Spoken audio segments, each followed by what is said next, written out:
from the Metal Mayhem Studios in Rochester, New York. Van Halen. I always gotta have Van Halen. I mean, Van Halen was my all-time favorite. This week, a very special Metal Mayhem podcast.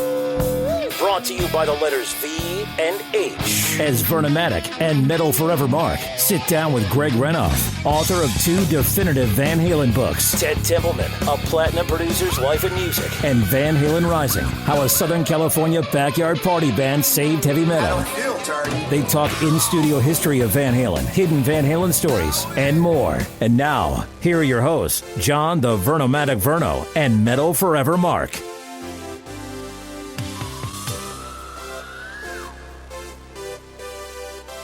Hello, this is the Vernomatic, and we're here live with Greg Renoff, the author of the new book, Ted Templeman, A Platinum Producer's Life in Music.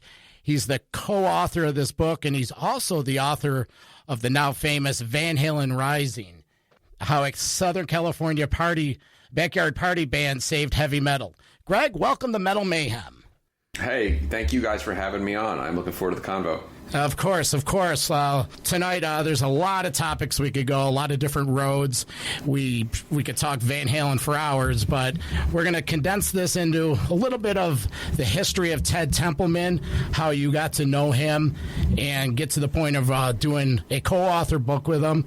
We're going to dive right into some of the Van Halen tidbits from the classic 6 albums from the late 70s, early 80s, and touch on the Van Halen Rising book. So, sure. I want to introduce you to my co-host, Metal Forever Mark. Welcome. Thanks, Vernomatic. It's been a little while, so nice to be back in the studio with you, actually live person versus Zoom or Skype. So, and Greg, welcome. We're excited to talk with you. Vernomatic's been talking about you and your books.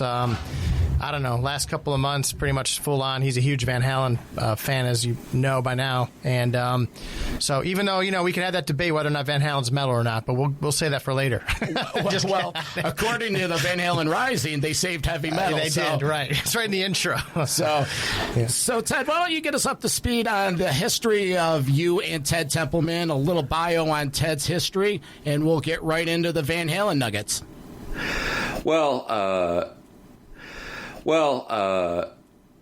I worked on the Van Halen Rising book for several years, and at the end of that process of writing the book, about the last year or so, I had done something like 200 interviews, and it was everyone from promoters back in Pasadena to guys and gals who went to high school with either Van Halen brothers or with Dave, former band members like Mark Stone. I'd interviewed all these people, and kind of at that point, I wanted to try to go for the top of the food chain, so to speak, and I was able to find someone who was able to put me in touch with Ted Templeman, which was not easy, actually. He doesn't have a website. He's kind of a very low profile person in terms of his life now, and I did an interview with him for the book, and then about sometime right before the book came out, he reached out and wanted to know if he could get a copy of the book, and I said, of course. And once he got a hold of the book and read it, he told me how much he liked it and that I really got it. I understood what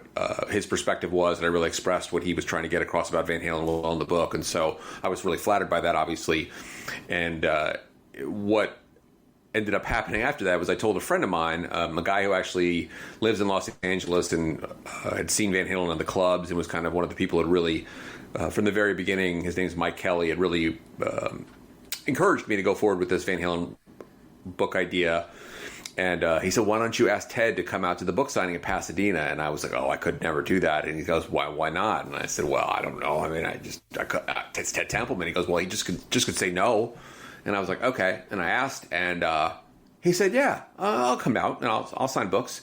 And I was actually very surprised that he said yes. I later learned, interestingly enough, that Ted had applied for a job at this bookstore back in 1970 when he was thinking about leaving the record industry. So I maybe suspect that's part of what kind of intrigued him, was that this was a bookstore that he had actually gone to when he lived in Pasadena basically from the late 60s up through about the early 80s, and knew the town really, really well. And I suspect that might have been part of the thing too. Like, oh, this is kind of interesting. Go back to this bookstore.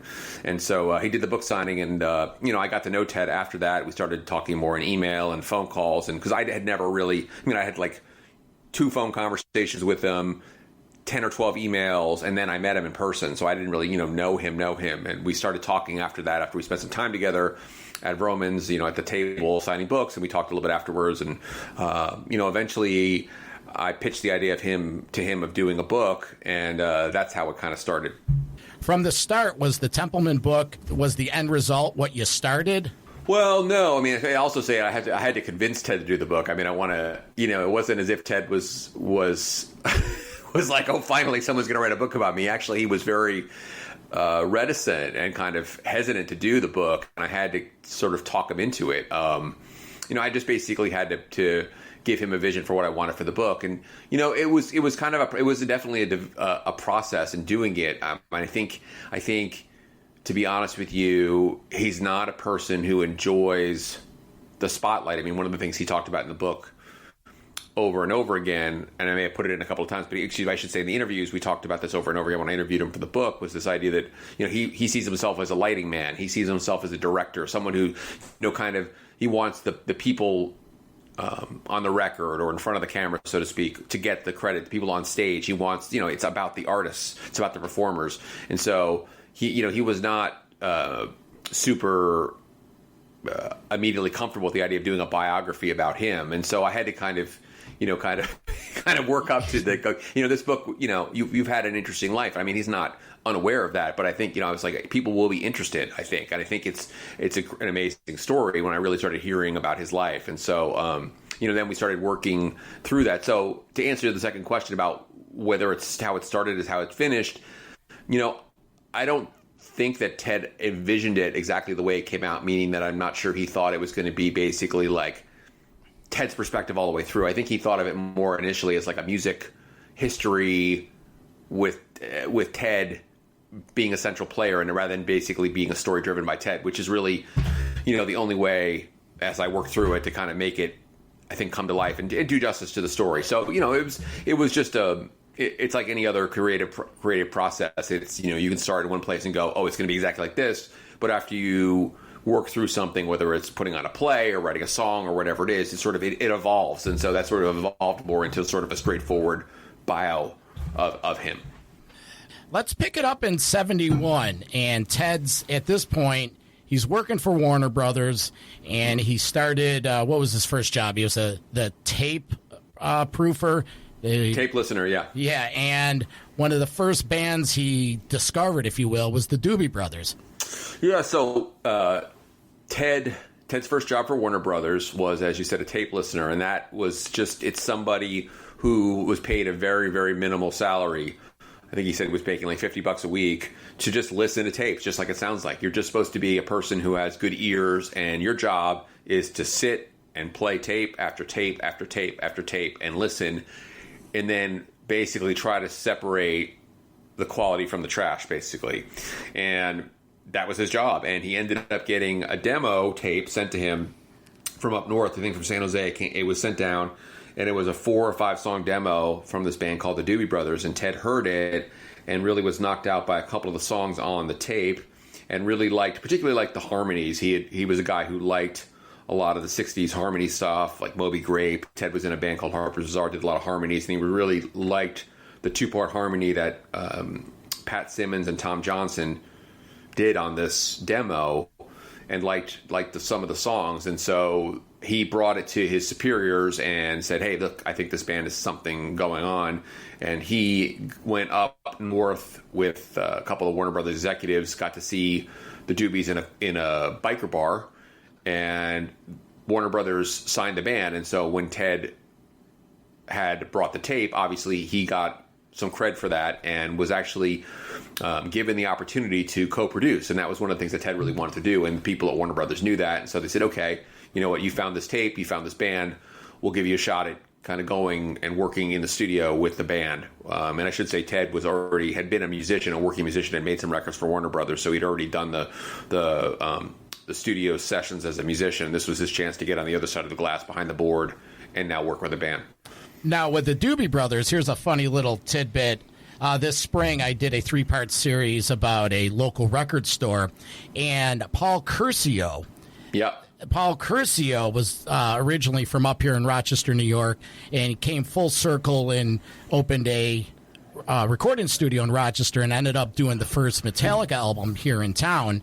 And as I was doing research on Curcio, I was listening to the Audible book of Templeman, and I keep hearing this Paul Curcio name, and I'm like, that can't be the same. And so be it. Did Ted, out of curiosity, ever mention Paul, or he was just part of his that's team? the same. Yeah, that's the same. I mean, Paul was the guy who brought the tape. So there were Marty and Bruce Cohn were brothers, and there was all Paul Curcio. Marty was the engineer, Paul owned the studio, and then Bruce ended up managing the Doobie Brothers. Kind of a long saga there, but yes, yeah. I mean, those were the guys who brought. In fact, if you look at the first Doobie Brothers records, they're listed. At least Paul is for sure listed as an executive producer on it. Because he was the one who got the tape to Warner Brothers. I don't think my recollection is that Ted ever met Paul face to face when the demo was delivered. I think it was just mailed. But of course, after the record was made, Paul was the guy who had owned the studio. It was called Pacific Recorders, and that's where they did the first Doobie Brothers record at Paul's studio. So he gets involved with the Doobies, directs them in their career, did some work with Little Feat and some of the, of course, the first Montrose album, and that's his first exposure to Sammy Hagar. Let's fast forward up to the 76, 77, and what was the first time he heard of Van Halen? Not seeing, but hearing. Yeah, so the first time he ever heard about Van Halen was in January of 1977. A gentleman by the name of Marshall Burrell, who later went on to manage Rat, was a guy who was booking the Whiskey A Go-Go in 1977. Marshall had been also an agent. He'd been a booking agent, and Ted had met him in the 60s, called Ted at Warner Brothers. At this point, Ted had a number of hit records to his name. He'd done the Doobie Brothers records, as you mentioned, Little Feat, Carly Simon. So Ted was a hot producer, and he called Ted, Marshall did, and said, hey, I've got this band for you. They do some stuff I think you might be really interested in. They got a really good guitar player, and they do these cool harmonies. Come check them out. And Ted told me that the only reason why he bothered to go down and see this band he'd never heard of, Van Halen, was because of Marshall, because he knew Marshall had been around quality. Marshall had booked the Beach Boys, and basically he knew that Marshall had good ears and was not just some guy who was just calling up, because at that point Ted wasn't going to clubs to watch bands. I mean, he was kind of beyond that with his career. He had, obviously there was a roster of artists at the Warner Brothers who all wanted to work with him as a house producer. Sure. And so when Marshall said, come on, really, you should come down and see this, he said, okay, I'll go. And he went down to the Starwood Club on Santa Monica Boulevard in Hollywood in February 1977 and saw Van Halen for the first time. So the first time he ever heard the name Van Halen was when Marshall Burrell called him a few days before and said there's going to be basically a show you should come see. So he goes down to the the Starwood, sees the show, and went back the next night with Mo Austin and signed the band. Correct. Yep. So at this point, what was this? February 77 was? Yeah. February 1977. So that would have been, kind of a preliminary, basically a promissory note, so to speak. Basically, we intend to sign with Warner Brothers. The deal was worked out over the next few weeks with all the, the contracts and all the other stuff you can imagine that goes along with it. But yeah, basically, they wanted to make sure that they had some sort of commitment from Van Halen immediately, because Ted thought that once other labels started to think, oh, Warner Brothers is interested, what did we miss? Because I think the point that I want to make to people is that at that point, people knew about Van Halen. Ted might not have known, but there had been a number of labels that had kind of seen Van Halen. They were playing on the Strip. They had been around for a while, and they weren't a totally unknown quantity. And so at that point, when Warner Brothers is going to go ahead and sign them, or was sniffing around, basically, Ted said to me that he really thought that it was important to try to get those guys locked up, because he didn't want them to slip away to Mercury or another label, because suddenly someone says, oh, well, if Warner Brothers is interested, we must have missed the point on Van Halen. Greg, I want to compliment you, because with the Templeman book, it's sort of a part two from the Van Halen Rising, because in the Van Halen Rising book, the detail and the attention to detail chronicles this entire story of what Van Halen was going through. The involvement with Gene Simmons in 76, all the demos, and just the massiveness that Van Halen established in the mid-70s in Pasadena. It's documented the thousands of people, keg parties, the putting on their own shows at Pasadena Civic Center. So for the listeners that are going to go out and get the Van Halen Rising, that part of the Van Halen story is covered in complete detail. So when Templeman, they signed the band, they're on Warner Brothers, how quick did they get into the, not so much the studio, but start rehearsing? At the point they were doing a lot of the rehearsing in Dave's father's basement. Where did they go from there in 77? Yeah, so Ted started watching their rehearsals. He actually took them into to Sunset Sound to do a demo. I mean, I never exactly figured out exactly when. It was something like 6 or so, maybe 8 weeks after they did the initial deal at the Starwood. Ted got them in the studio, and they recorded a 25-song demo that's leaked out. It's on YouTube. People can hear it. And he basically wanted them to run through their entire repertoire of originals. And from what I understand, it was basically, they talked to the guys and said, okay, what's the songs you guys like best, and kind of went through and kind of put that all together on a tape to have basically a work tape, so that Ted could start going over it with the guys and being like, okay, this song's better than this song, and really hear everything through studio quality. And so do that. And then at that time too, Ted was, as you mentioned, was going and spending time with the band in Dave's basement. The thing that Ted observed to me, and I mentioned in the book, is that at that time Ted was living in Pasadena, and he was only living maybe like 2 miles from the Van Halen brothers and maybe a mile from Dave at most. I mean, it was just this weird thing where they all lived very, very close in that area in Pasadena. So he said that, it was very easy for him, even if he was, working at the studio in Hollywood late night and Van Halen was rehearsing, he could just stop over to Dave's house and, midnight and watch an hour or two of them rehearsing, talk to those guys, and have a very close connection with them. In some ways, unlike maybe an artist who's like based in New York is going to come out and do an album in LA with Ted, where he could really spend a lot more one-on-one time with those guys on a regular basis leading up to the making of the record. How much of the sound, the Van Halen sound, did Ted help cultivate? Because through my research, I found out that two things.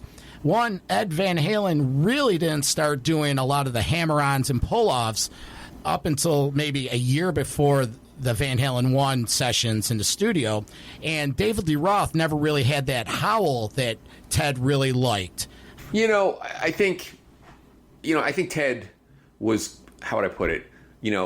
Ted wanted to give credit to those guys. I mean, I think Ted would just say, like, I was just there basically like the coach, like to be like, that's good, do more of that. I think he wants to give them credit for being the band that was so transformative for everybody who heard the band and how great they were. That said, I'll say for Ted, if you compare the Gene Simmons demo to the Van Halen demo, which was done basically, the Gene demo was done in November 1976.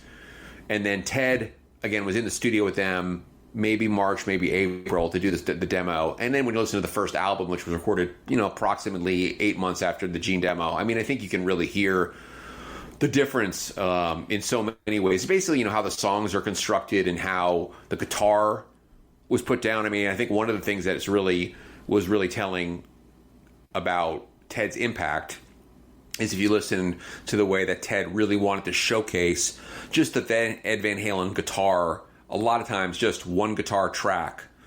Some of the songs have overdubs, obviously, but a lot of the songs on the first record, it's just one guitar track where it just basically, it's the rhythm part through the verses and the choruses to the solo. There's no rhythm guitar. It's just him soloing live. Go back to the rhythm part and go through. Where, Ed was more asked to overdub by Gene, and there was much more of a I felt like a tentative playing by Ed on the demo.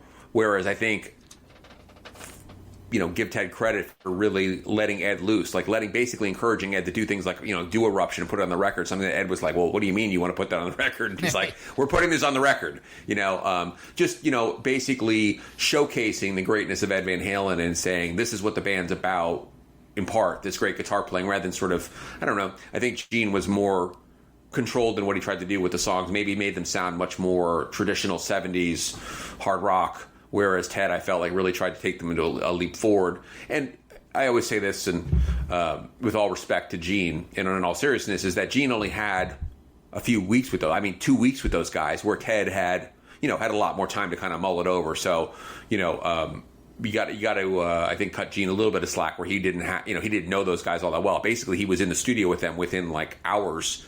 I supposedly did the first demos with those guys within 24 hours of first seeing them in a club. So, Gene just wanted to knock it out because he wanted to get back on the road. So for what it's worth, that's part of the issue too, is that Gene didn't really get to know those guys the way Ted did.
Hey, Greg, you've probably been asked this question a dozen or more times at least by now, but when you talk with Ted and he was first around the Van Halen guys, was he like right away, like he knew they had something special to this band and they were going to be huge, or was it like, hey, here's a young band that's got a ton of potential, they just need a lot of work and we can make them into something pretty cool? Or was it, hey, we got to grab one of these bands because maybe this rock, metal, LA scene's starting to happen? Did he give you a sense to kind of what those early impressions were, like that hit him right away? Yeah, I mean, it definitely wasn't the latter. I mean, I don't think Ted was thinking like, okay, hard rock's going to come back. I don't think that was what he was thinking. I think it was much more of that he thought, in particular, this guitar player is so extraordinary and the musical talent is so unusual. If people hear it in the right context, they're going to appreciate it. And Ted really spent a lot of time talking to me about how when he heard Van Halen, and again, it's kind of a weird analogy for people, I didn't really quite get it at first either, it reminded him of bebop jazz. And I was like, well, what are you talking about? He goes, well, when you would listen to bebop jazz, it would be, a drum, piano, bass, or saxophone and a bass. And then, there would be this very stripped down sound where the saxophone solos, the Charlie Parker or whoever it was who was soloing, or the trumpet solos, would be kind of laid bare, and it would just be this incredible playing that would kind of grab you. And I think that one of the things he really thought about Ed was that if you really highlighted him, people would kind of get it in the same way. And I'm not sure I'm doing total justice the way Ted explained it to me, but that was what that's what he heard, because he grew up as a jazz guy. But the other thing too, I think he really thought the band had just great songs and were great on stage live. I mean, he talked about how he saw them in Pasadena playing the Pasadena Civic in October 1977. So this would have been after Van Halen 1 is recorded, but before the albums come out. And he talked about how amazing it was that the crowd was into these songs that nobody had heard on a record before. Now, of course, people in Pasadena had heard the songs because they grew up with Van Halen, they were fans, but he was like kind of blown away by that, going, man, they don't even have a record yet, and they're already, these fans are going crazy for this band. The Die Laughing sessions. Yeah, he thought, right, exactly. He thought, like, this is just the energy in the room was so undeniable. So, I think in the last thing I would say about that, in terms of thinking about the band, was that, Ted never said to me, well, I knew it was going to be a platinum seller, or I knew these guys were headed to be famous. I think he really thought, though, that if they got out there and their song got on the radio, that they would have a career, that they would get going. I mean, maybe something, maybe something along the lines a little bit better than the Doobie Brothers, where they would kind of go out of the gate and get going. But, the record was great. And I think the thing is that I'm sure Ted knew how great the record was, but there are lots of great records that come out, as we all know, that you're like, oh man, I can't believe people didn't really connect with that. They just didn't, we all have records like that in our collection. We're like, oh, that's great, but it didn't become a massive hit. But he believed in those guys, and he was somebody at Warner Brothers who, much more than other people at the label, really thought these guys deserve a plug. We deserve to really push these guys because they're good, they're talented. We're talking with Greg Renoff, the author of the Ted Templeman Book, A Platinum Producer's Life in Music, and the Van Halen Rising book. So the Van Halen one gets recorded. They go on tour. They tour the world extensively for about 10 months. They take a week off. They're back in the studio for Van Halen 2. What's going on with that? The turnaround was really quick for those guys. I mean, that was kind of the standard at the time, was about an album a year. And so Van Halen toured in 1978 from the first week in March all the way through the first week in December. They were home a couple times, obviously. They didn't, wasn't playing shows every single night, but that was the workload that those guys had. They had about a week off at home, and then they went into Sunset Sound and recorded Van Halen 2. The thing was that there were a lot of songs on the demo left. I mean, I think one of the things that I always think about when the Van Halen demo is that they were still pulling songs off that all the way up to 1984. So basically it provided a reservoir of quality material stretching 6 records. And that didn't mean that they didn't write new songs, as you mentioned. Something like, Light Up the Sky was a song that Ed had written, was a new song. Dance the Night Away was a song that was a new song as well. But something like Out of Love, which didn't end up wasn't done on the demo actually, but that's an older song.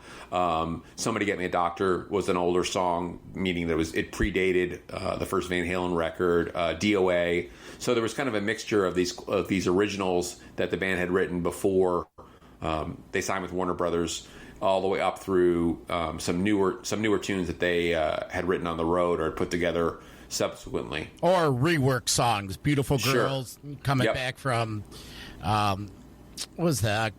Bring on the Girls, and Spanish Fly was that. What was the story behind Spanish Fly? Ed was at a party that Ted had, and he picked up a flamenco guitar.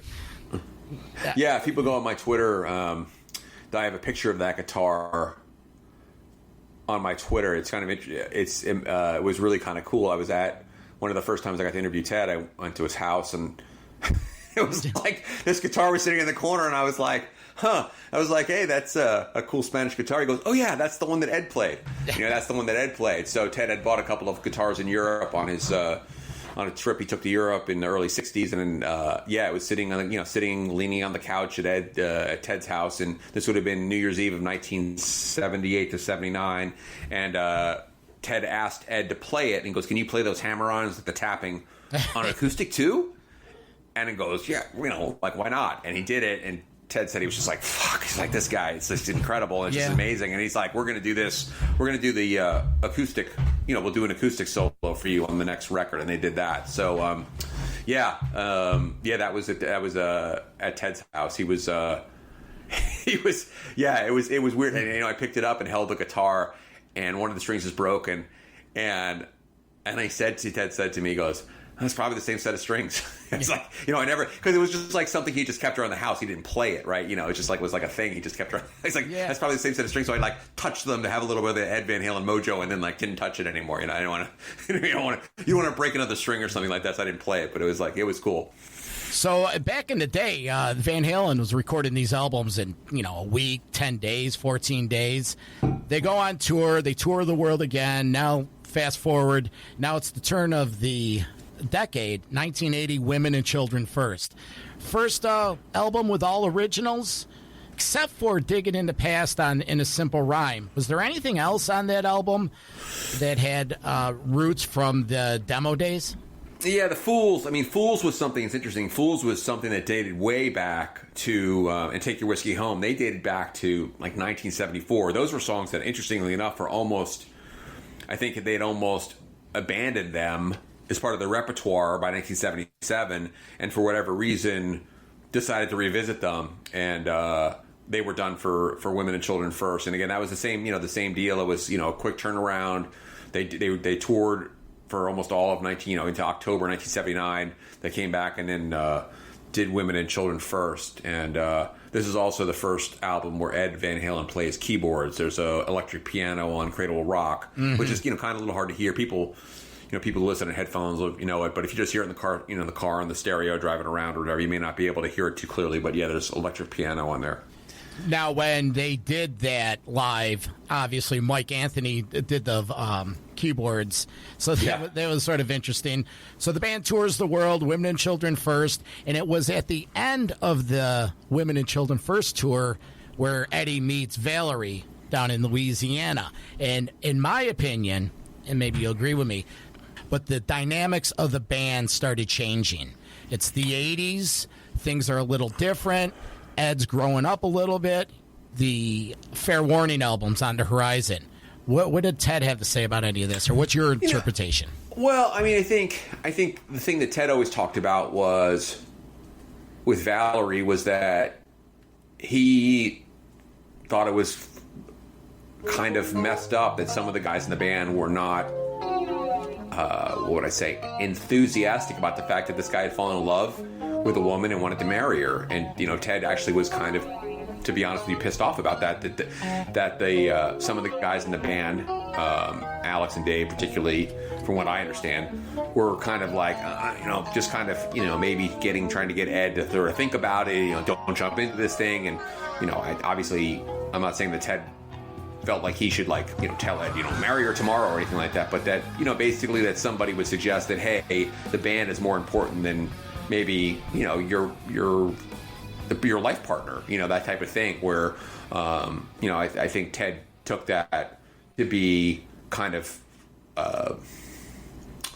maybe a bridge too far in terms of what he thought Ed should have to endure, and said to Ed, in Sunset Sound on a break one day, that if you want to quit Van Halen, I'll go with you. I'll quit too.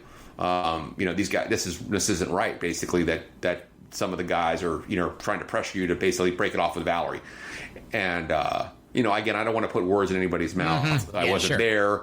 I don't know what the context of the conversation was, but that's basically the way Ted explained it, that he just said to him, look, if you're miserable from this and it's making you miserable in Van Halen, we'll go and we'll do something else. We'll do a Eddie Van Halen solo album. And again, I'm just using that as an example, but that's what Ted said he would I'll back you to the hill, basically. I'm not going to stand back and let those guys, put you in a position where you feel like you have to choose between a career in a band or your potential wife. Because you look at the timeline, and it's hard for listeners now to relate to this, but back then, it's spring. They get married in spring of 1981. Right. That's 3 years. They went from playing clubs to, top of the world, and they're growing up, and it's album, tour, and there's really no break, and that's a lot of activity in a 3-year period. I personally think that Ed started, like I mentioned before, he started maturing, and he started probably thinking, this is my band, and there's a lot of dissentment. No one's supporting him. They're even his own brother and Dave. You know how Dave was. Where did this lead to when Diver Down came around? Yeah, I mean, Diver Down to me, and that's the kind of the way I wrote it up in the book based on my conversations with Ted. I mean, and again, I'm trying to tell the story. I tried to like really spend a lot more time focused on Diver Down than I did on Fair Warning in terms of the problems that started in the band, because was something that for Ted was an unsatisfying experience. So one of the things he talked to me a lot about was that, the initial thing that happened after the Fair Warning tour, so this would have been the end of 1981, was that Van Halen, the band, wanted to do a single, just to do a 45, just to kind of put it out there. Presumably, just Ted thought that, well, maybe those guys thought that would kind of give them some breathing room. That, they've been on the road, they're all, they're burned out. Like, oh, we'll put out the single and everyone will like it, and then we can basically buy ourselves 4 or 5 months before we have to go do a record. Well, and the other thing they were doing, they wanted to put out a video. So MTV is in its infancy, and they come up with this idea to do this video based on Pretty Woman. And so Ted goes in the studio, and he's not really hip about the song. He's like, well, whatever. If you guys want to do Pretty Woman, I guess we can do it. And, Ted talked about in the book how he thought it was kind of, in his mind, backwards, that the focus was really about, like, oh, we're going to do this video, and we'll do this song. Like, basically, like, to Ted, the video should be like the absolute afterthought. We're not thinking about videos. We're just going to, if we're going to record a cover song, it should be about the song, not about like, oh, this would make a funny video or whatever those guys were thinking. And so the song comes out, it's a hit. This would have been in January 1982. He starts getting played on the radio. MTV bans the video for what it's worth. That always helped for publicity. Yeah. I mean, it's kind of humorous now, obviously, because the video is so cartoonish, and so it's like they banned that. It's like, are you kidding? And but then what happens is that Warner Brothers, basically the president of Warner Brothers, the people above Ted, start going, hey, Ted, your band, they're hot. Let's get an album from them. And so this becomes this thing that management from Van Halen and the rest of the people at Warner Brothers are saying, hey, we need a record, and they have to rush in the studio to do a record fast because Van Halen has a hit single, and you want to ride that wave of publicity going, oh, they've got, you don't want to let that single disappear and then 2 months later have something else come out. People were like, oh, now there's something else from Van Halen. They wanted to kind of make it all of one piece suddenly when that was not the plan. So they had to rush and do this record, and there was a lot of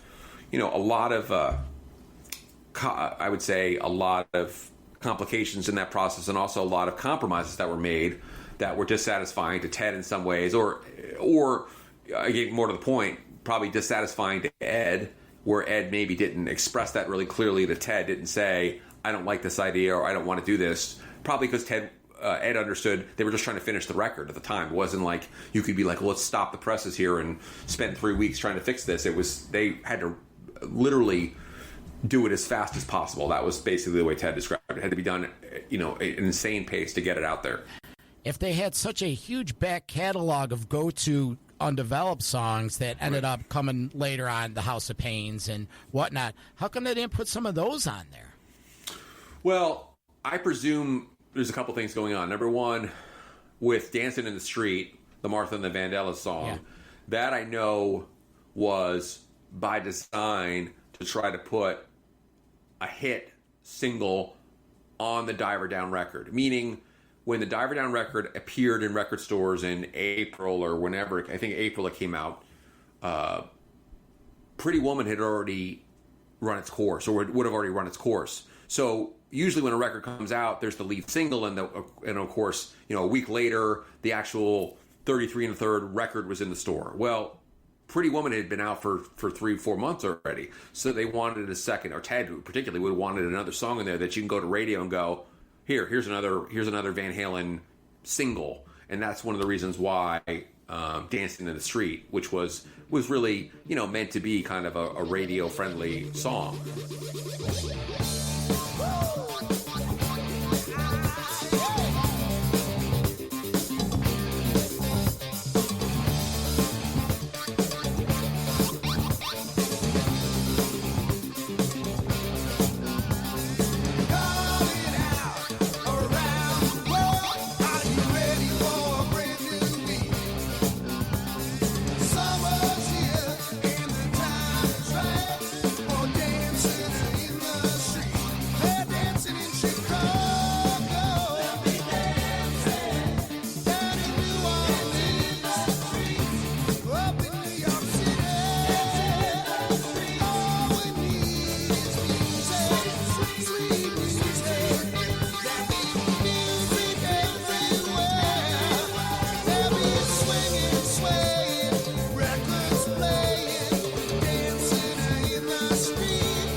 that said, the way Ted described it is that all the stuff he liked to do in the past, they had always done, which was that, okay, we're going to make a record, we're going to go in the basement for 4 or 5 days, meaning they were going to meet down in the basement for whatever, a week or whatever, and go over and rehearse and go, okay, what do you guys got? You know, Ted would be like, I don't like this one, or I like this one, let's do this one, and kind of put the records together. There was no time to do that for Diver Down. So that's part of the reason why Where Have All the Good Times Gone was, you know, that's kind of a, you don't even have to think really. Like they just had to like sharpen up the arrangement. They'd done it in the clubs for years. And so, you know, something like, you know, maybe like a House of Pain, you know, they would have had to rehearse it and then basically polish it up to where it was you know, basically something that was worthy of release in 1982 rather than just going, oh, this is the way we did it in 1977. Just like you mentioned with, you know, Beautiful Girls, you know, Bring on the Girls. They did that. He said that there was literally almost no time for that. They had to go in the studio right away and to start to go and do this stuff. So things like, you know, Cathedral, which is an instrumental, was something that Ed had worked up, had done on the on previous tours. He'd done it on the Fair Warning tour. Mm-hmm. Happy Trails was from the demo. They had done that on the demo. You know, Full Bug would be a song that presumably Ed and Alex, those guys had written on the road, because I don't think that one ever had surfaced before. You know, Hang 'Em High is a reworking of that. So maybe that was one that they would do. They just didn't have time to do the type of rehearsal, Ted said, that they would normally do. So it was very slapdash, and, you know, it just got to get a 30-minute record out. You know, that was what the idea was. It was actually like 29 minutes. Yeah, 29 minutes. Another thing that was going on, these albums were short, and the 82 tour wasn't that long. The tours started getting longer, and now they didn't have a break. Like they were looking for their break, so they had to do the album quickly, get out on the road. It was a huge production, but that really only went to the end of the year. At this time, it turned out to be the last album they recorded over at Sunset Sound. Spring of 83, they get the call from the people from the US Festival, and they're offered this huge amount of money to do the US Festival. Well, I think, you know, it's one of the things that helped make the making of 1984 so long, the album. Ed has talked about this in interviews, and Ted talked about it. Basically, they had started work on the new Van Halen record up at 5150, Ed's new studio, and then this offer came in to do this concert. And so at that point, if I remember correctly, they had basically gotten Jump pretty together, but then they had to stop work on the Van Halen album, which would be 1984, and then spend 6 weeks prepping for this huge concert. Then after it was over, Don Landy as engineer, and Alex in particular and Pete Angelo spent a lot of time working on the video to put together the Showtime video clips. They had to redo the vocals for Dave, and they kind of edited it together. So there was basically all of this stuff. You know, Ed basically said it was like a short tour's worth of work for basically 1 2.5 hour show. So there was all this stuff that kind of interrupted the workflow up there at 5150. Now, in honor of the religious people handing out pamphlets outside here,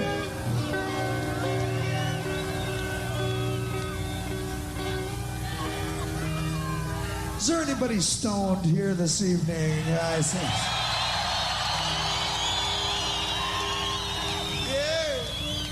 You realize there's about 300,000 people here tonight.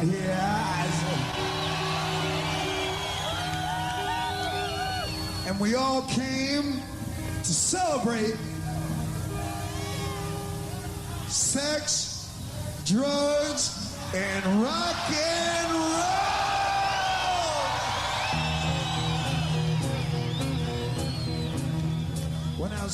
You know, I've been listening to that video or audio for years and watched the video. That always gets a bad rap. They said the band was really hammered and it was a bad performance. I didn't think, I've heard worse and seen worse from them. I didn't think it was that bad. I think it's all.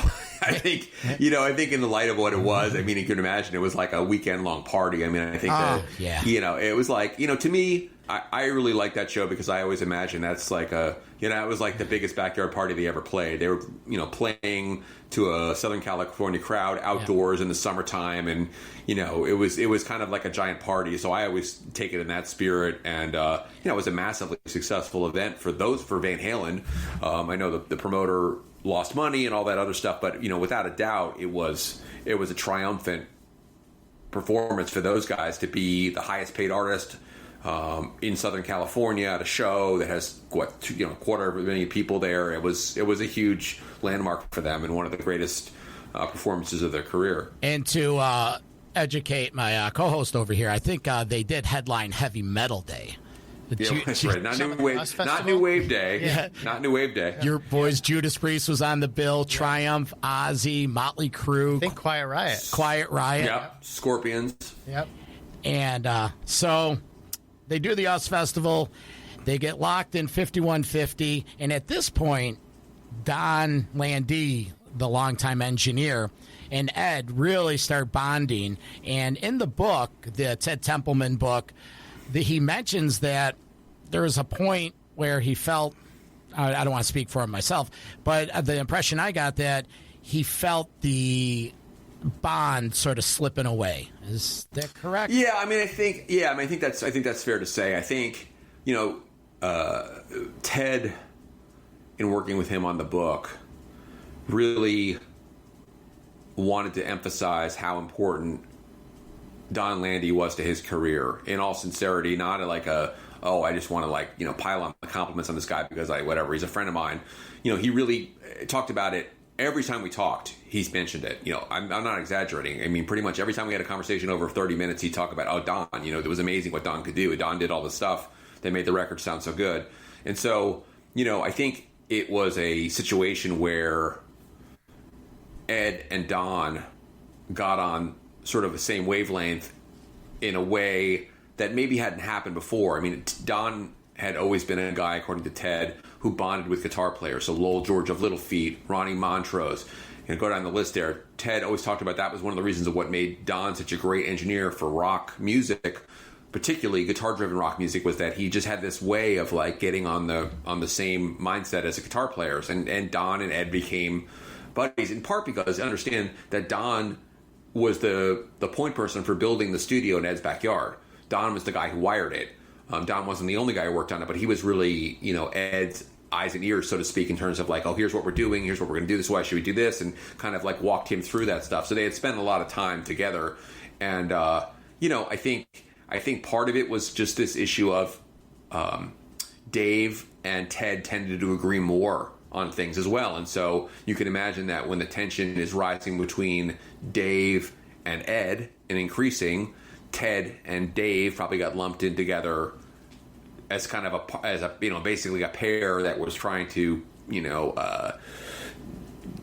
dissuade Ed and Don from doing what they wanted to do with the record. And I think that's sort of what happened, along with a bunch of substances and other stuff that obviously didn't help things as well in terms of communication. And certainly Ted definitely felt that he was being sidelined, so to speak. I mean, I think that's a fact.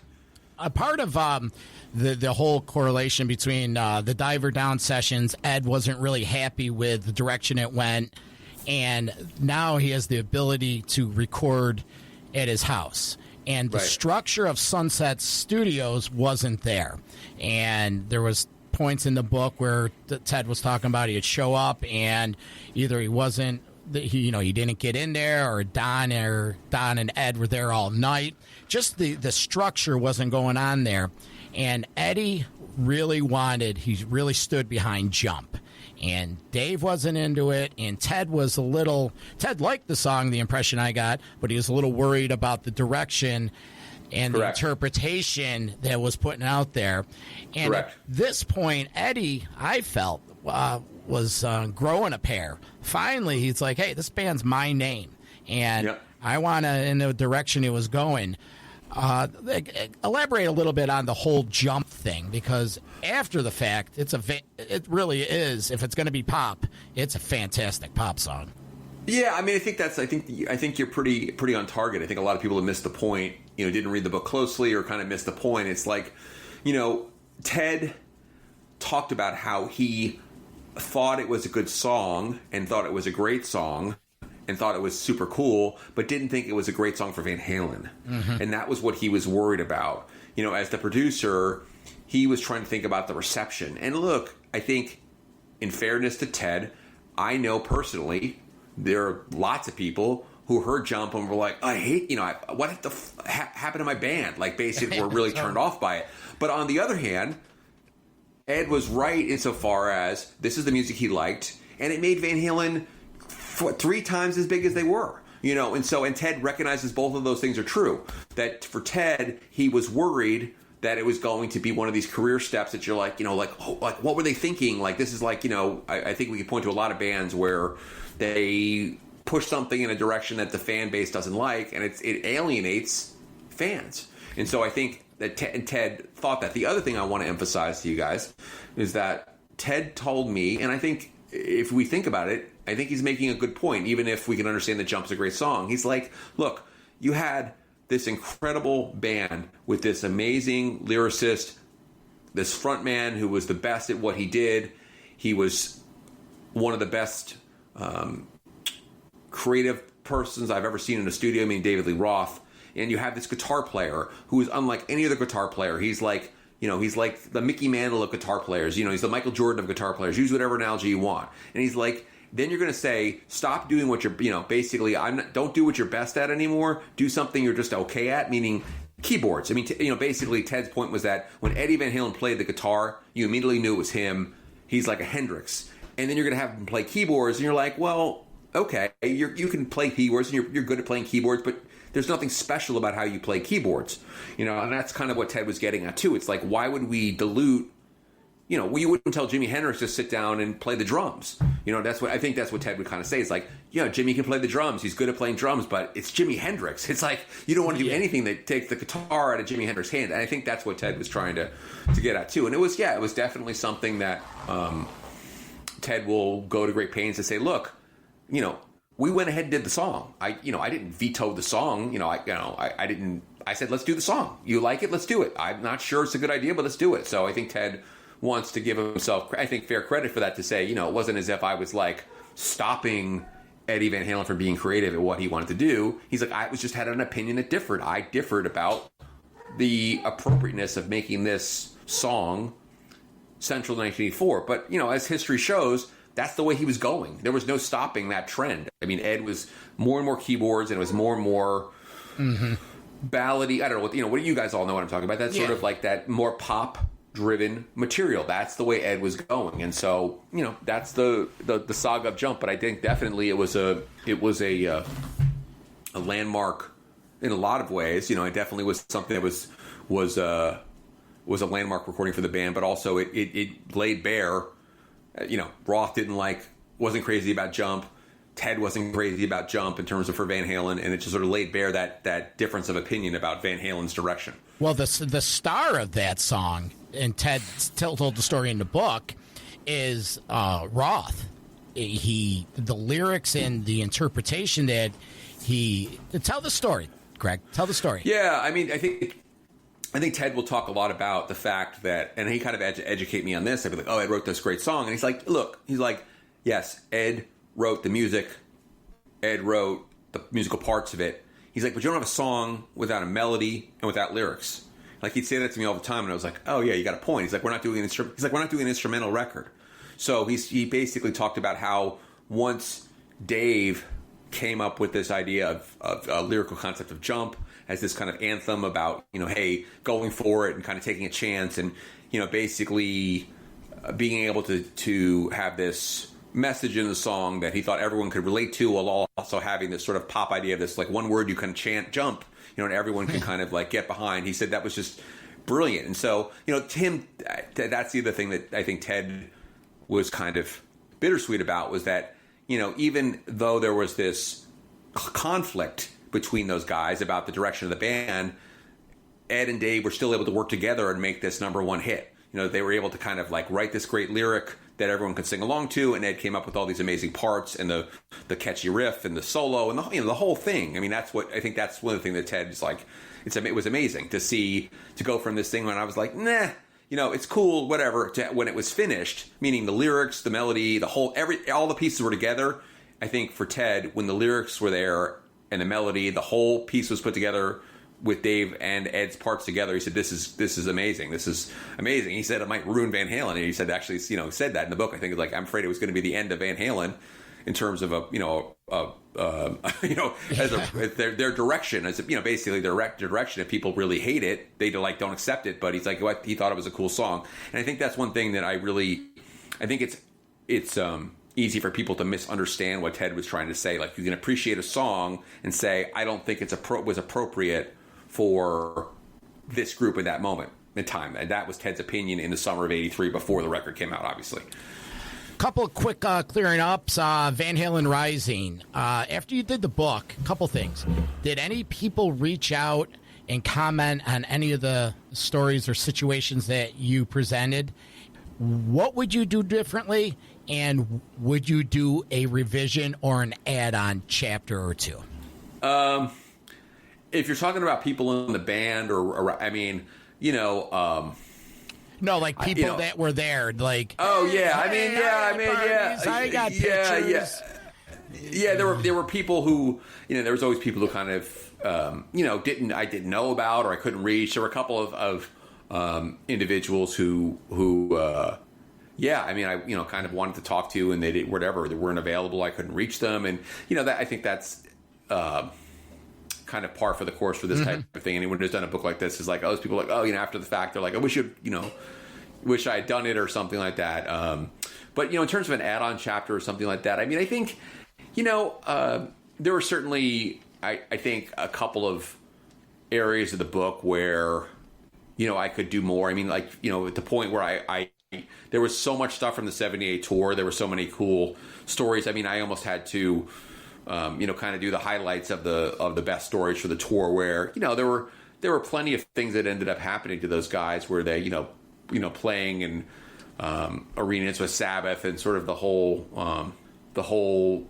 basically the growth of their profile. I wish I could have done more than that, but at that point, I didn't want to make the 1978 chapter 150 pages long. But there was obviously it was super well documented, obviously, because they're on the road. There's newspapers, there's radio interviews. There was more stuff, but you sort of want to give a little bit of balance to it, where you don't make the book sort of so top heavy at the end of the book. Hey, Greg, you just reminded me of something. I don't know if you're familiar with the comedian Jim Florentine. I am. Okay, so we had Vernomatic and I had a chance to interview him when he came through Rochester last summer, and somehow we just started talking about rock, great shows that he remembers, and he somehow talked about that. So they toured with Sabbath, right, on that very first tour. That was okay. And he said that there was a rumor that Van Halen blew Black Sabbath off the stage at the Garden. What were your thoughts about? Was that rumor out there at the time, or is it still out there? And it's been I think. When I talk to people, obviously I talk to more Van Halen people, but I've talked to a lot of Sabbath fans. I mean, I think with most people, they were going to say that Van Halen was surprising to them, like how good they were. They may say, well, Sabbath wasn't blown off the stage, but I mean, even Ozzy has said that. So I mean, I think that's the thing I always try to go back to is that I know that in Tony Iommi's book, he seemed a little bit more defensive about it, but I mean, Ozzy for years has said, they blew us away. We were just, we were basically burned out. We were done, and we were just, bloated, basically. And we're like, these guys came out. Funny. They basically buried us. Yeah, that they buried us night after night. And I have no doubt that Van Halen had bad nights. But the thing I also try to point out to people is that, which I think may go not noticed, is that Van Halen and Scott, did we lose him? Greg, are you back? I'm here. All right. Sorry about that. Hey, we know we're over the 60-minute mark, so we're going to just go rapid fire through a couple things. You still got a few more minutes for us? Of course. Okay, sorry about that. John, did you want to add anything? And then basically, the Sabbath thing. So yeah, I don't even know how we got in that subject. But, anyway, Let Mark wrap it. So let me just do this one first, and then I got a couple to finish. So we had this Metal Mayhem ROC mailbag. This was from one of our listeners, Mike Lomenzo from New York City. His question is, did Ted ever talk to you or mention plans for Van Halen to have a live album with David Lee Roth? You know, he never did. The thing that's interesting is that I asked him about that, and he just sort of shrugged and was like, I don't remember ever talking about a live album. Yeah, I would have thought that would have come up. And again, he may not remember. It may have been discussed, but he never remembered it when I talked about it. Okay. There was probably no time to do a live album, you know. Yeah. And I guess the other question is there a pro shot video of that 81 Oakland promo clips that got out? I believe there has to be. That's a bootleg, right? No, it's the 3 promo videos that they shot. Got it. Your take? Yeah, I mean, Ted wasn't really like looped in on all that stuff in terms of like that type of in terms of what they were going to do with their video. But yeah, I mean, I am 100% confident there's more. There's unreleased stuff sitting somewhere that maybe one day I'll see the light of day.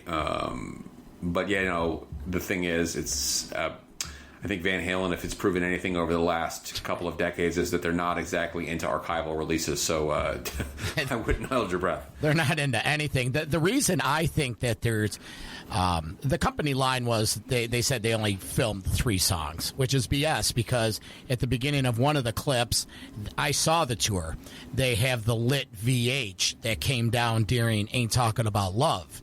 Right. It's in one of the shots, and hey, who shoots 3 songs when you get the crew there? So Greg, having kind of replayed this whole Van Halen experience and having the interviews with the guys and getting to know Ted like you have, I mean, there's a lot of people that say that the 80s, 70s, 80s genre was a really unique period of time, and all these big arena bands were born and what have you. I mean, in your viewpoint, do you think those days are kind of quote-unquote over, or do you still think a band like a Van Halen or a Motley Crue or Metallica could still break and become a big arena band, or has just the landscape changed so much now that that's just not possible? Well, I mean, I think if you talk to the average 20-year-old, the whole notion of arena rock doesn't exactly light them on fire. But that said, I mean, I think there are bands that come along that are guitar-driven rock bands. I mean, one band I like a lot is Blackberry Smoke. I mean, I don't think they're ever going to be able to play arenas, but they have a great following. They are, 10 years into their career, 6, 7 albums into it, and they're basically playing what people would call kind of heritage Southern rock, for lack of a better term. I don't think that's totally fair to what they do.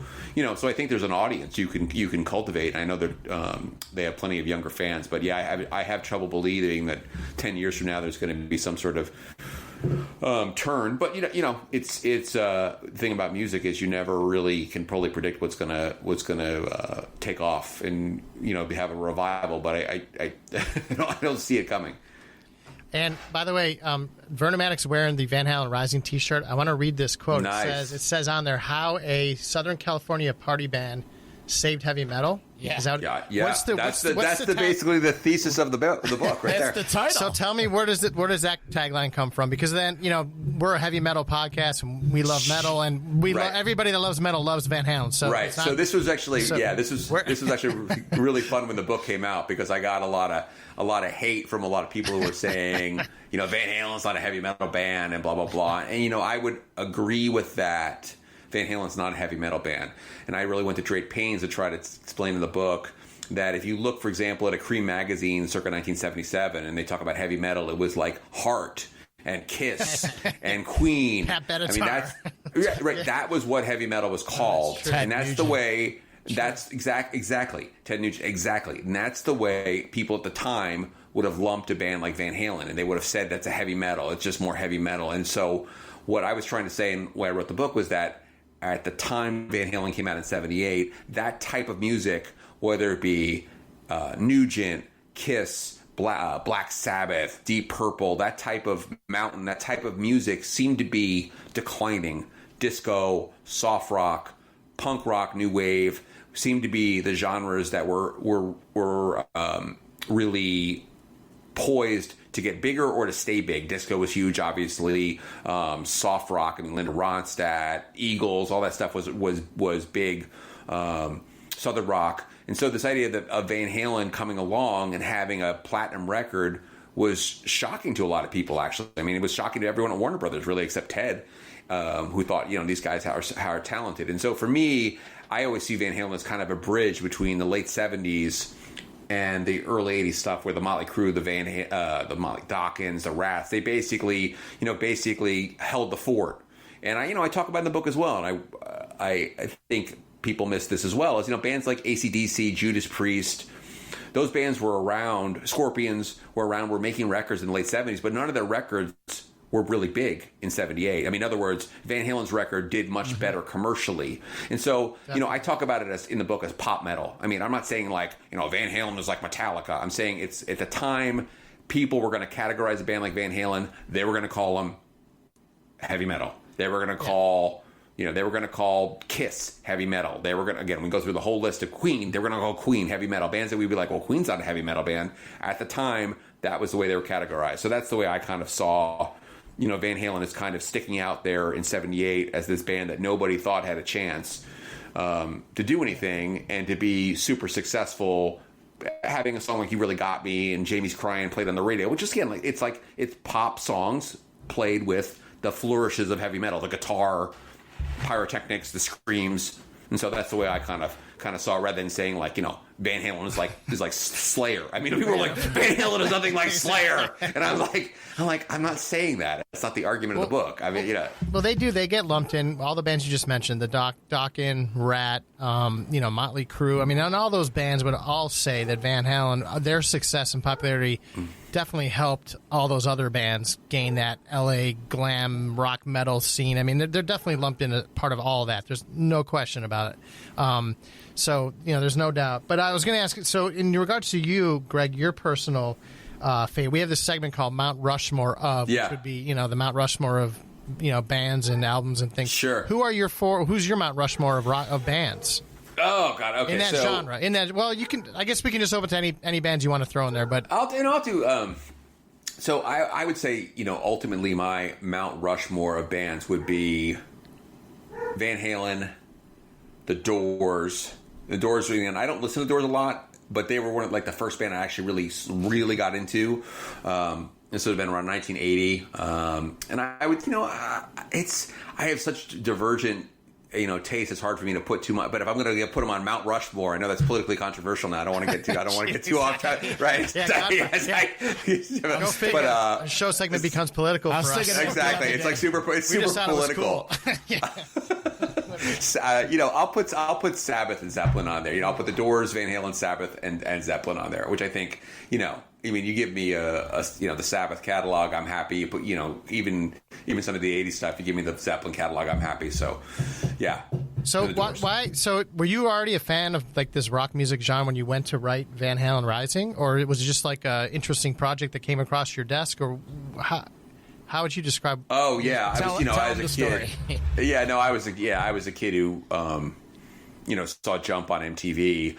I probably had heard, I always say, I know it, I heard Pretty Woman on the radio, but I was like, oh, whatever. It was just like another song. It was like, and now something from Rick Springfield. It was just a song. But when I saw the Jump video, that really was something that electrified me. And then I got to see the 1984 tour. I was lucky to be able to see that. That was amazing. And that, made me a huge fan. I had already started hacking around on guitar a little bit, but I tried to, now I tried to really improve my guitar playing, which didn't work all that well. So, it was something, I didn't write Van Halen Rising until I was in my 40s, but, I had been a fan for decades through all the, the false reunions and the Van Halen 3 and kind of all the, the ups and downs of the band. I'd hung in there through, just what, like anybody, like, oh, what's Van Halen up to now? Oh, they just put out, this album with Gary Sharon. What? That whole type of thing. So it just was, Sammy Hagar's gone, he's back. And so, but it was for me, I was a historian at that point, and I saw this as a history that I thought needed to be told, and I thought would be interesting to people to tell basically the prehistory of this amazing band that was around playing parties and clubs for years before they were quote unquote discovered. Well, I can give you a little 30-second synopsis. I got into Van Halen because I had an older brother. So when Van Halen 1 came out, I remember hearing You Really Got Me, and I remember my brother and his buddies jamming it. Wow. And I remember, I'll post it on my Twitter, my brother going to the Van Halen 2 concert. They used to come to Rochester every May. And little tidbit, you probably knew the 3 videos from Rochester. My father wouldn't let me go to the Women and Children First concert. He wouldn't let me go to concerts until I was 13. So he wouldn't let me go to the women's show, but my first Van Halen show was that Fair Warning. Oh, man. Yeah. That's the War Memorial? Rochester War Memorial, May 18th, 1981. Wow. And that's amazing. Yeah, I know. I don't want to rub it in, but it was all that. And then Diver Down up at Carrier Dome and Dave's birthday, Buffalo 84. And on July 9th or 7th, 1985, my buddy came running into Perkins, late night eating, says, Roth leaves Van Halen. And things haven't been the same ever since. No, it's like, I always talk about really quickly, I'll always talk about how, like, when I saw Farm Aid, it finally hit home. It's like, it's like your parents are going to get divorced or something, and you're like, oh, Dad's never going to move out. And then suddenly he's like, got his bags and he's gone. You're like, it's happening. And, it's actually happening. I was like, holy shit, it's over. It's really over. 30 seconds or less, your take on a different kind of truth.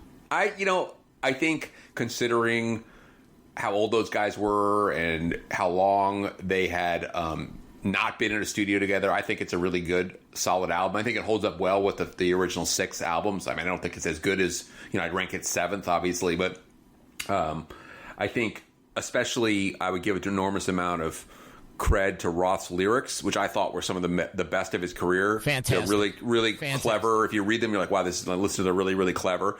I mean, the whole idea of the rehashed demo stuff. I mean, I'm sort of like, the deal is, as we just talked about, Van Halen always was going back to the well to kind of pull up old stuff. So I think, look, the idea of those guys getting in a room and rehearsing and coming up with 10 new songs, considering the icy relationship between Roth and Dave, I mean, that wasn't happening. So the fact that they got that album out and it did well and they toured behind it and it's going to be there forever, great. Well, they did some new stuff. Honey Baby Sweetie Doll, that was new. Stay Frosty, that was new. There's a couple others, but here's a trivia question. Which song off of that is inspired from the 2 burritos and a root beer float segment from 2.5 Men? I know. Wait a minute, hold on. As Is. There you go. Dr. Halen comes through. I was like, Final Jeopardy. I was like, wait. I kind of had a brain freeze for a second, but I pulled it out. All right, we got to get out of here. But what if I got one more? Sorry, just we could probably go all night for sure. That's how these things go with us. But what if they did one big, massive, Eddie's health notwithstanding? Clearly, hopefully that ends up okay. But what if they just did one big, massive double album? Let David Lee Roth do side 1 and Hagar do side 2, and call it a career. Never. I'm somebody. I don't think that'll ever happen. I'll tell you, I have always been for the last 3 or 4 years of the mind that if they're going to go out, you know what, just do whatever. Do like the Sammy set, Dave set. I mean, I know it would never happen, but I would, some people will want to crucify me for saying that, but just put a capstone in the career. Just do it and just walk away with your head held high and say goodbye. I just think, some people don't, unless you're really deep into metal. There's a band called Halloween from Germany, and Michael Kiske, which was the original singer. After 20 some odd years, he came back and they did a huge, big old tour with both singers. Oh, I didn't know that. Yeah, it's pretty. Check out. There's some really good YouTube live shots of pro shots of that tour, and they just did all the songs and they wrote a couple new ones, and it was a really big, happy Halloween party. So, well, I mean, I think it's always for me, it's even now with I really like the Bush era Anthrax stuff. I really me too. Totally. I liked the '80s stuff, but for whatever reason, the Bush era stuff I really connected with that. And then it's sort of we don't do that stuff anymore. And I get it. You have different singers, different eras, and I get that. But there's sort of this whole thing where we bury the other era and it doesn't exist, like the Tony Martin stuff. I'm like, going through, I'm going through Spotify, and I'm like, there's only one. Where's the Tony Martin stuff? You know, Seven Star, the Tony. Yeah, like Headless Cross. Come on now, I want my Headless Cross on Spotify. You know, it's right. It's like they just, this idea of like you bury the other era, like, oh, it didn't happen or something. I don't know. It's just, I just think, we don't know what's going to happen with Eddie's house, but I really find it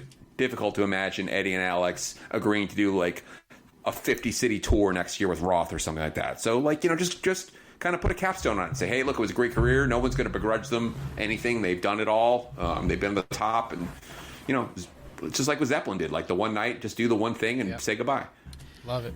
So everyone could visit the Metal Mayhem ROC website, show notes, and Greg, why don't you shoot out how people could get in touch with you? The books are where? Amazon, Van Halen News Desk?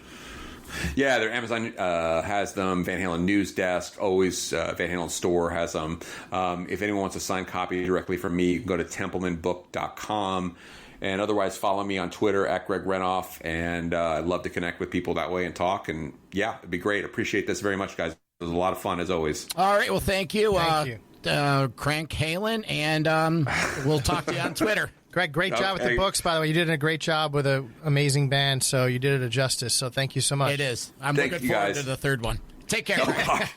See you guys later. All right, take Bye. care, man. Bye. Metal for Life. Thanks for listening to Metal Mayhem ROC. Check out our websites at metalmayhemroc.com and metalforever.com for information on upcoming concerts, podcasts, archives, and all sorts of info. Please like, follow, and share with everyone, even your non-metal friends. Catch us next time on WLFE DB Radio.